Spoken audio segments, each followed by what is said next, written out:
E após uma ressaca aí de desistências, expulsões, a Fazenda 13 está voltando aos trilhos e o provável enredo definitivo dela está começando a se desenhar, com o grupo se dividindo, amizades sendo desfeitas e inimizades se concretizando. E uma coisa que ficou muito em evidência nos últimos dias foi o mandato da Erika Schneider, que sofreu uma clara perseguição da maior parte da casa. Isso ficou tão claro após a votação da última roça que talvez a gente esteja vendo a gênese de um novo fenômeno se desenhando aí. Será que já pintou a campeã?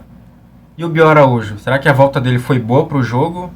Ou a gente tinha opções melhores? Olha, eu vou discutir tudo isso aqui e muito mais. Mas antes, se você é fã da Fazenda, é fã das bailarinas do Faustão, até se você for fã do Erasmo, se inscreve aqui no canal. É rapidinho, é só clicar no botão aqui embaixo.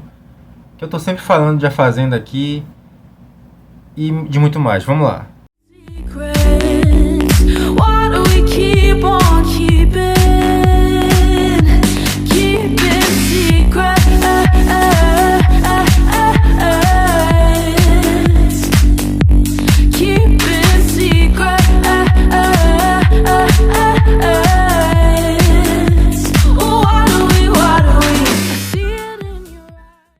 Então mais um ciclo se encerrou na Fazenda essa semana com uma bola dentro da Erika Schneider. Afinal, ela mandou para a roça alguém que saiu, que foi o Mussunzinho. E a Erika protagonizou essa semana aí juntamente com o Rico. Afinal, ainda que de maneiras diferentes, a maior parte das histórias da Fazenda esses últimos dias passaram pelos dois. O Rico, por exemplo, coisas como a punição proposital que ele causou depois da formação da roça, ou quando a Daiane foi salva e ele mandou um chupa e me seguir, só provam que o sorriso no rosto do brasileiro está garantido por mais uma semana pelo menos. É um menino de ouro. Mas apesar de tudo isso, o Rico não tem perfil de vencedor de reality. Esse pertence a outra pessoa, que no caso é a Erika. Como eu disse, tem chamado muita atenção a maneira como ela vem sendo perseguida nos últimos dias. Você pode até discordar dos métodos dela enquanto fazendeira, mas há de convir que a retaliação que ela sofreu por isso foi muito desproporcional. O fato da maior parte da casa questionar violentamente o motivo dela ter mandado o Mussunzinho para a roça ao invés do Bill ou de qualquer outra pessoa foi bem revoltante e causou um racha definitivo na sede. Inclusive, na hora que o Rico causou a punição proposital, tirando o microfone, ela foi mais cobrada do que ele por isso, como se ela fosse responsável pelas atitudes do cara. A intragável Stematos chegou com ela e perguntou: você é conivente com isso? Mesmo sendo claro que a Erika estava se posicionando contra a atitude do amigo. A cena que formaram uma rodinha lá no sofá, em volta da Erika para ficar cobrando ela, o fato dela ter votado no Mussunzinho e falando um monte para ela, o MC Gui, a Tati, o Vitor, mais um monte de gente, e logo depois ela não aguentando, levantando e indo chorar na despensa, foi muito simbólico.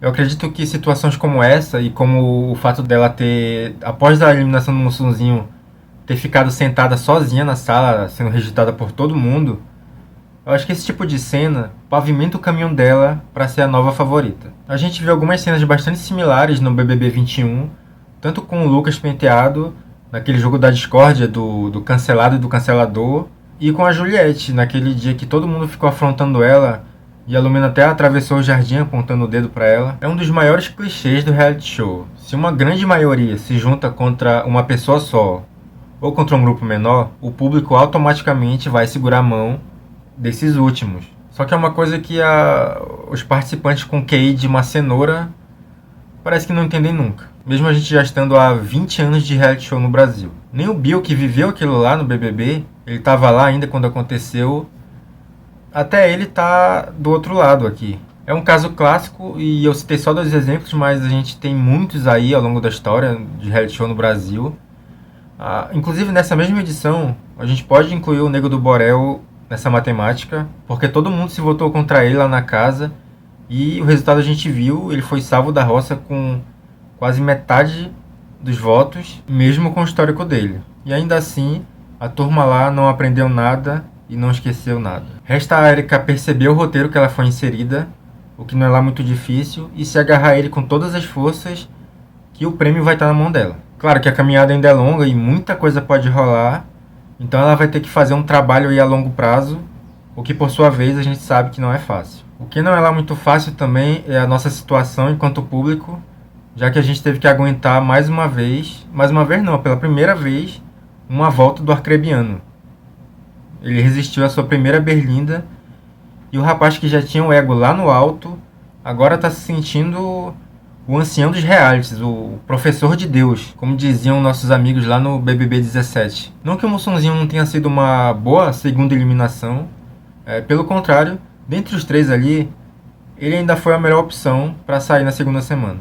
O cara era chato, não tinha senso nenhum de autocrítica e estava enchendo o saco porque não aceitou de jeito nenhum o voto da Erika. Ele reclamou tanto da Erika ter citado o machismo na hora de votar nele, que é capaz dele sair com esse estigma muito mais por ter batido muito nessa tecla do que por ela ter falado isso no voto. Ele chegou a falar para a então fazendeira que um dia ela vai aprender o que é machismo. E é por isso que eu acho que ele foi a melhor eliminação, apesar do Bill ser o Bill, mas ele tem mais história para contar lá dentro.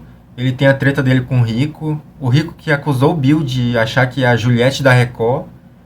Mas, como eu deixei claro aqui nesse vídeo, esse posto pertence a outra pessoa. Então é isso, pessoal. O Nego do Borel não vai ser substituído, já é oficial, mas a Lari Bottino vai entrar na festa de hoje para substituir a Medrado. Então bora ver o que ela tem para mostrar. Eu já disse aqui antes que existiam pessoas melhores do que ela, mas eu acho que ela tem um certo potencial e não vai se unir às plantas.